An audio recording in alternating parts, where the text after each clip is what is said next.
and welcome to another episode of Talking Politics here at The Hindu with me, Nistula Hebbar, where we unpack the news making the headlines in domestic politics.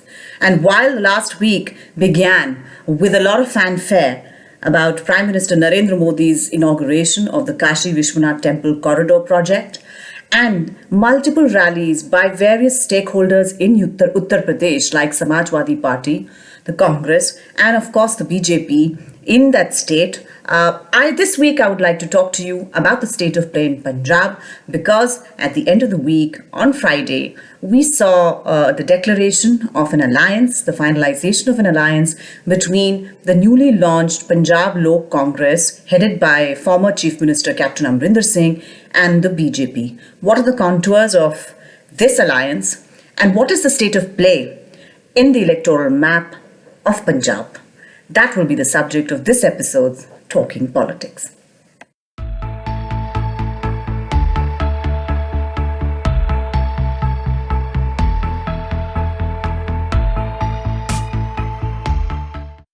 On Friday evening, the BJP announced the finalization of its alliance with the Captain Amarinder Singh-led Punjab Lok Congress. This is a new outfit. And Sukhdev Singh Dhinsa, who heads a breakaway faction of the Shiromani Akali Dal called the Shiromani Akali Dal Sanyukt, was also seen making his way for meetings with the Union Jal Shakti Minister Gajendra Singh Shekhawat, who is in charge of polls in Punjab on behalf of the BJP and would be finalizing any other seat arrangements with any other party. While both Mr. Shekhawat and Captain Amarinder Singh said that the intent was to fight elections together, neither of them said anything about how the seats are going to be distributed between the two parties. Now, there are 117 seats in the Punjab Assembly, and in the past, the BJP had been stuck at a static 23 seats in its electoral arrangement with one of its oldest allies, the Shiromani Akali Dal. That alliance broke up when the Shiromani Akali Dal walked out of the NDA on the issue of the contentious farm laws. And therefore, for the first time in many, many years, in decades, in fact, the BJP was going to go into polls on its own till it tied up with Captain Amarinder Singh and a future tie-up with Sukhdev Singh Dhinsa as well. What are going to be the contours of this alliance? Well, while nothing was said formally, sources have told us that the BJP is determined this time around to be the dominant partner in an election here. And basically, they would be pushing for as many as 70 out of the 117 seats in the fray to put up candidates in those seats. And they say that they have a good basis for demanding or claiming that many seats, saying that there are over 40 seats in the Punjab Assembly which have a very significant Hindu population. Be that as it may, this is one set of alliance that has come about in what is turning out to be an extremely, extremely interesting, almost four-cornered fight in the Punjab Assembly elections. The other parties, of course, have run down this particular alliance, saying that the BJP has brewed a lot of resentment against it by pushing for the farm laws, and the reaction against the farm laws was very, very strong in Punjab, in Haryana and Western Uttar Pradesh, but especially in Punjab, and therefore they would be suffering electorally in these assembly elections. And that Captain Amarinder Singh, before his exit from the Congress, was unpopular, which was one of the reasons it was said that the Congress had been keen to replace him, and therefore the two of them together would not amount to much electorally. Well, that is, of course, in the future how the chips fall when it comes to polling day. But what are the other formations, other alliances that make up this extremely interesting poll fray? So let's go to first the Akali Dal and the BSP alliance. The Akali Dal had maybe in the late 80s possibly an alliance with the BSP. So it was tying up with the BSP for the second time in its history, and has announced very clearly that if elected to power, the Akali Dal would appoint a Dalit deputy chief minister, and that Dalit deputy chief minister would be among the MLAs elected from the BSP's share of the alliance, and therefore they have made a very, very serious bid to capture the Dalit vote, which is 32% of the electorate in Punjab. Punjab has possibly the highest number of Dalit voters in across the country, and these Dalit voters are divided into on religious lines as well. So there are Dalit Sikhs, there are Dalit Christians and Dalit Hindus.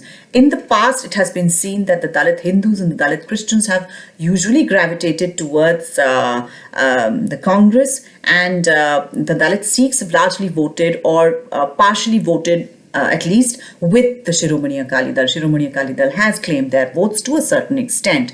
With the partnership with the BSP, the Shiromani Akali Dal has been hoping that they would be able to get a sizable portion of the larger chunk of Dalit voters in the state. This pitch has been queered a bit by the Congress's appointment of Mr. Charanjit Singh Channi as Chief Minister.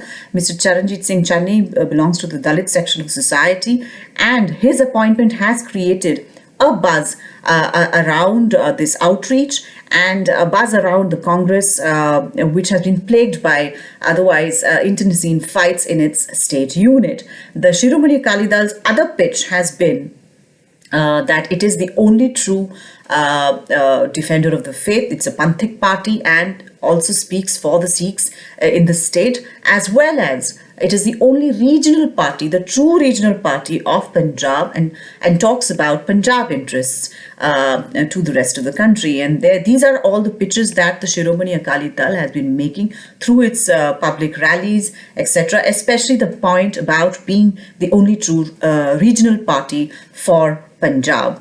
Now let's come to the Congress party, which I said had queered the pitch for the Shiromani Akali Dal in its alliance with the BSP by the appointment of Mr. Channi. Mr. Channi has been going about and making many gestures which have found traction among Dalit communities and other communities in the state. But therein lies the rub for the Congress party going ahead, because Mr. Channi's appointment was when there was a face-off brewing between Mr. Navjot Singh Sidhu, who is the PCC president, the state unit president for the Congress, and the then Chief Minister, Mr. Captain Amarinder Singh. And Mr. Channi was the compromise candidate. He had been appointed by the High Command of the party from Delhi. And what has happened in this situation is that Mr. Sidhu has been making certain statements which have raised fingers on the working of the government under Mr. Channi. Sources have told us that the Congress is in a catch-22 situation going into the polls, while they cannot say that Mr. Channi will continue to remain Chief Minister of the state after the polls are over because of the fear of inciting Mr. Sidhu to revolt. They cannot also not say that they will not continue with Mr. Channi, because there would be a widespread feeling among the Dalit sections that they have been used. A leader from their ranks has only been used to diffuse a particularly incendiary intra-party fight situation, and was not that this gesture of appointing a Dalit chief minister was not genuinely meant. So the political dividends from that also would not be accruing to the Congress party. So the Congress party has to resolve this particular issue among them. And now let's come to finally the Aam Aadmi Party, which is the biggest challenger in these assembly polls, according to many observers.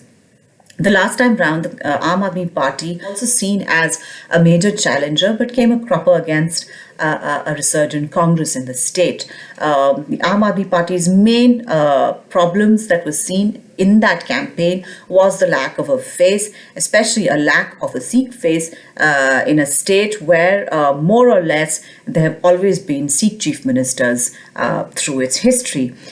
This time around too, the Aam Aadmi Party lacks a face. Its campaign so far has been about the Delhi model of governance. Announcements by Delhi Chief Minister Arvind Kejriwal focus on Mr. Arvind Kejriwal's style of leadership. Announcements of, things, SOPs like giving 300 units of electricity free and allowances for single women.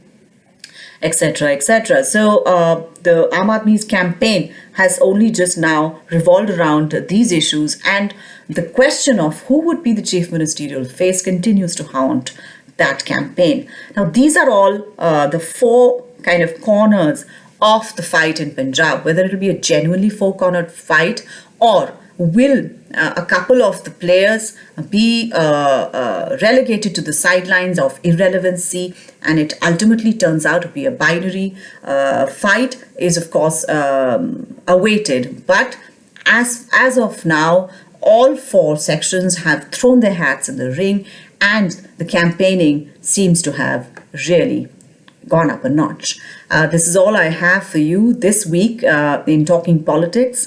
I'll see you next week.